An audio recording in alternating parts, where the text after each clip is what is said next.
You may ask yourself, why do we even need a proper cold chain process?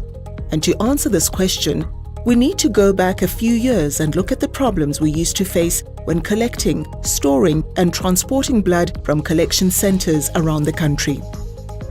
In those days, the techniques used would cool the blood for about 30 minutes before it would start to return to the ambient temperature. And while this may not be a problem in more temperate areas of the country, it's a huge problem in hot places like Messina, Uppington, and hot as hell.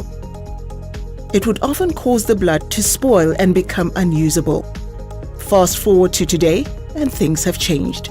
New technologies have allowed us to improve the cold chain and keep the blood at the correct temperature for longer, but only if the correct procedures are followed.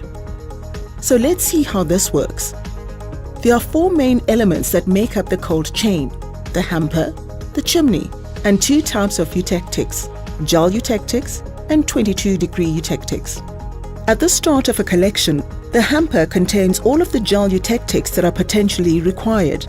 These are preconditioned to a temperature of 2 to 6 degrees centigrade. Once the first unit of blood has been collected, a technician measures the ambient temperature of the environment to determine how many gels need to be left in the hamper. He then attaches each blood bag to a 22-degree eutectic, which will help to keep it at the ideal temperature. A chimney is placed in the hamper to absorb heat from the blood as it cools. The chimney has to be in place before the blood is packed into the hamper. A maximum of 10 units of blood can be placed inside the hamper. Let's see this process in action. At a donor center in Uppington, the ambient temperature is measured at 33 degrees. The guidelines state, in temperatures between 31 and 35 degrees, 5 gel eutectics must be left in the hamper. At a donor center in Bloemfontein, the ambient temperature is measured at 18 degrees.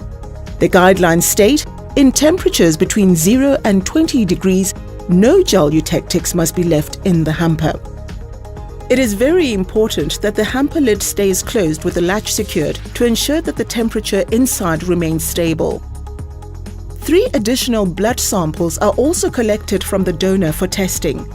These are collected in 3 test tubes and placed in a specimen holder within the specimen hamper. These hampers are less insulated than the main hampers and contain gel eutectics that have been prepared at -18 degrees for 24 hours. At the end of the collection, both hampers are secured and then transported to the lab for first-line processing. So, if each unit of blood can save 3 lives, this means that every full hamper carries a potential to save 30 people, making it crucial to stick to the cold chain process.